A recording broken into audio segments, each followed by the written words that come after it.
नमस्कार दोस्तों, मैं हूं मनविंदर और मेरे चैनल पे आप सभी लोगों का बहुत स्वागत है।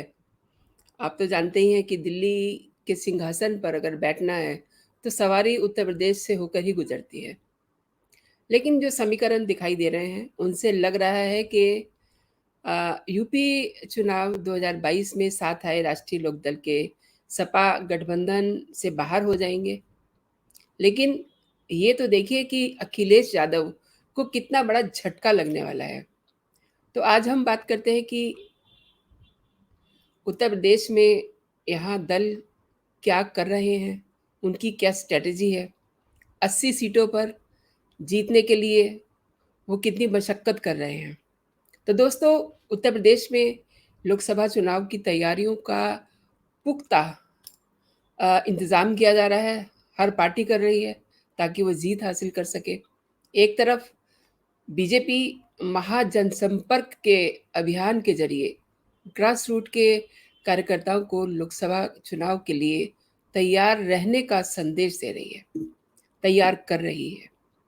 और मोदी सरकार के 9 साल पूरे होने पर किए गए कार्यों से लोगों को अवगत कराने, उन्हें बताने और किसी प्रकार का अगर कहीं कोई अनरेस्ट है, असंतोष है, तो उसको दूर करने, ये सारे प्रयास किए जा रहे हैं ताकि पार्टी के पक्ष में लोग बात करें।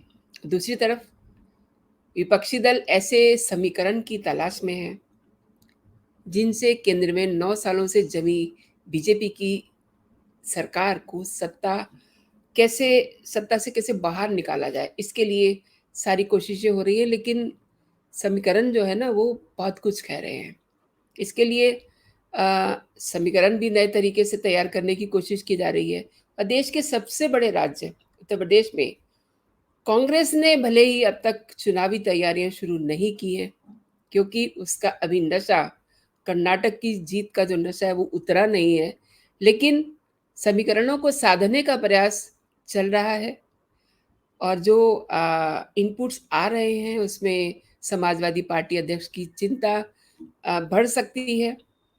यूपी चुनाव 2022 में साथ आए राष्ट्रीय लोकदल के सपा गठबंधन से बाहर जाने के कयास लग रहे हैं। और अगर ऐसा होता है ना, तो फिर अखिलेश यादव की मुश्किलें बहुत ज़्यादा बढ़ जाएंगी। और ये भी कहा जा रहा है कि जयंत चौधरी लोकसभा चुनाव 2024 में राहुल गांधी के साथ जा सकते हैं। अब लोग कयास तो लगाएंगे ही ना, जब दोस्ती दूर से दिख रही है तो ये कयास लगने लाजमी है। ये बात क्यों की जा रही है दोस्तों? राष्ट्रीय लोकदल के सीनियर नेता और उत्तर प्रदेश अध्यक्ष रामाशीष राय का एक बड़ा बयान सामने आया है। उन्होंने ये कहा है कि लोकसभा 2024 से पहले समाजवादी पार्टी के साथ आरएलडी का गठबंधन टूट सकता है।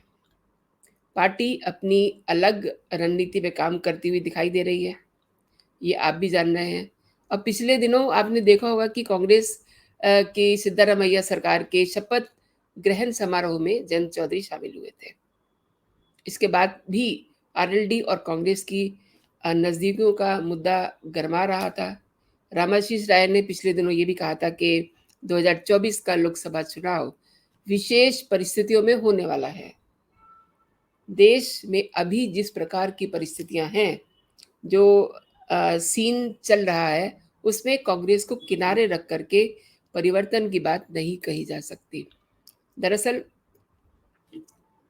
Again the same thing, Congress को लेकर के सपा अध्यक्ष अखिलेश यादव का रुख अभी साफ नहीं है। और ये वो दल हैं जो अपने आप को बराबर का समझते हैं, कई बार साथ साथ चुनाव लड़ भी चुके हैं, लेकिन अब कई मामलों में उनके माइंडसेट मेल नहीं खा रहे हैं। एक समय में ममता बनर्जी, नीतीश कुमार, के चंद्र राव और शरद पवार के साथ खड़े नजर आ रहे हैं। इनके लिए कांग्रेस प्रायोरिटी लिस्ट में नहीं है। ऐसे में आरएलडी अपनी राह अलग कर सकती है। ये तो हुई एक बात। अब कांग्रेस ने भले ही यूपी की 80 लोकसभा वाले स्टेट में चुनावी तैयारियों को जमीनी स्तर पे शुरू ना किया हो, लेकिन पार्टी का जो कहना चाहिए कि वरिष्ठ जो लीडरशिप है, जो शीर्ष नेतृत्व है, प्रदेश में जीत के समीकरणों को तलाशने में जुटा हुआ है। ये इनपुट्स आ रहे हैं और यूपी विधानसभा चुनाव के दौरान कांग्रेस ने बसपा को सीटों की संख्या के मामले में पीछे छोड़ दिया था और पार्टी की ओर से प्रदेश के कई पॉकेट्स में पिछले दिनों इंटरनल सर्वे भी कराए गए। इसमें ये दावा किया गया कि प्रदेश में बहुजन समाज पार्टी का जनाधार कमज़ोर हुआ है, पिछड़ा है। बसपा के मुकाबले में कांग्रेस की जो एक्सेप्टेंस है, एक बड़े वोट बैंक में बढ़ने की बात कही जा रही है। हालांकि बसपा ने यूपी चुनाव में 2022 में कांग्रेस के मुकाबले उनका अगर वोट शेयर देखा जाए तो ज़्यादा हासिल किया था। यूपी चुनाव 2022 में 255 सीटें जीतने वाली भाजपा को सबसे ज़्यादा 41.29% वोट मिले थे और 32.06% वोट शेयर के साथ सपा दूसरे स्थान पर रही थी। सपा ने कुल 403 सीटों पर 111 पर जीत हासिल की थी और वोट परसेंट के मामले में तीसरे नंबर पर सिर्फ एक सीट जीतने वाली बसपा रही। अब आप देखिए, पार्टी ने 12.88% वोट हासिल किए और कांग्रेस के हिस्से में महज 2.33% वोट शेयर आया। हालांकि पार्टी 2 सीटों पर जीत दर्ज करने में कामयाब रही। पार्टी अब वेस्ट यूपी को भी साधने की कोशिश कर रही है, क्योंकि ये जो यूपी का हिस्सा है ये बड़ा इम्पॉर्टेंट है। हर दल के लिए ये हिस्सा बहुत इम्पॉर्टेंट है और दिल्ली का रास्ता, जैसा कि मैंने आपको बताया, कि यूपी से होकर के गुजरता है। इसलिए 80 लोकसभा सीटों वाला राज्य उत्तर प्रदेश हर पार्टी के लिए बहुत इम्पॉर्टेंट है, बहुत अहम है। लोकसभा चुनाव 2014 में भारतीय जनता पार्टी ने 71, नोट करिए आप, बीजेपी ने 71, एनडीए ने 73 और 2019 के आम चुनाव में भाजपा ने 62 और एनडीए ने 64 सीटों पर जीत दर्ज कर केंद्र में नरेंद्र मोदी सरकार बनवाने में बड़ी अहम भूमिका निभाई। लोकसभा चुनाव से पहले तमाम राजनीतिक दलों की कसरत लखनऊ को साथ करके दिल्ली पर कब्जे की है। केंद्र और प्रदेश में सरकार की होने वाली स्थिति में भाजपा की तैयारियां निश्चित रूप से बहुत मजबूत हैं। पार्टी का बेस बहुत स्ट्रांग है, तैयारियां चल रही हैं, तमाम नेता अपने लेवल पे काम कर रहे हैं और वहीं समाजवादी पार्टी की भी तैयारी चल रही है। लेकिन मामला वही है, अभी तो विपक्ष को एकजुट होना है, उस पर कोई राय नहीं बन पा रही है। अखिलेश यादव ने अपना माइंडसेट क्लियर नहीं किया है कि वो खड़े होंगे 23 तारीख को होने वाली मीटिंग में या नहीं। अखिलेश यादव स्वयं जिला स्तर पर हो रहे कार्यकर्ता प्रशिक्षण शिविर का हिस्सा बन रहे हैं। आप देखिए, मेहनत तो बहुत कर रहे हैं और भाजपा के खिलाफ सपा को सबसे बड़ी पार्टी के रूप में पेश कर रहे हैं, लेकिन पेश करने से कुछ होता तो नहीं है ना। अखिलेश फार्मूले को साथ करके कांग्रेस अब प्रदेश में भाजपा के विकल्प के रूप में खुद को दिखा रही है, खड़ा करने की कोशिश कर रही है। अच्छा, यूपी का जो चुनाव है 2022 और इससे पहले 2019 में पश्चिम यूपी में भाजपा को थोड़ा सा झटका लगा था सपा बसपा गठबंधन के कारण। वेस्ट यूपी में 2019 में भाजपा को कड़ी टक्कर का सामना करना पड़ा था। यूपी की 80 लोकसभा सीटों में से 16 सीटों पर पार्टी को हार मिली थी और वहीं यूपी चुनाव 2022 में सपा और आरएलडी गठबंधन ने बीजेपी की जो चुनौती थी उसको बढ़ा दिया था। पिछले दिनों कांग्रेस के पूर्व अध्यक्ष राहुल गांधी ने भारत जोड़ो यात्रा की, तो ये यात्रा भी यूपी की ओर से होकर के गुजरी थी और इस इलाके में पार्टी अपने जनाधार को बढ़ाने की कोशिश कर रही है। ऐसे में आरएलडी अपने वोट शेयर में कोई झटका नहीं लगने देने की रणनीति पे काम कर रहे हैं। ये मतलब जो मैं आपको बातें बता रही हूँ ना, ये ज़मीनी स्तर पे क्या है, ये आपको वक़्त बताएगा, लेकिन ऊपर-ऊपर जो शीर्ष नेतृत्व है ना, वो काफ़ी कुछ प्लान कर रहा है। काम तो नीचे स्तर के कार्यकर्ता को करना होता है, उसी से अ, सरकार बनती है।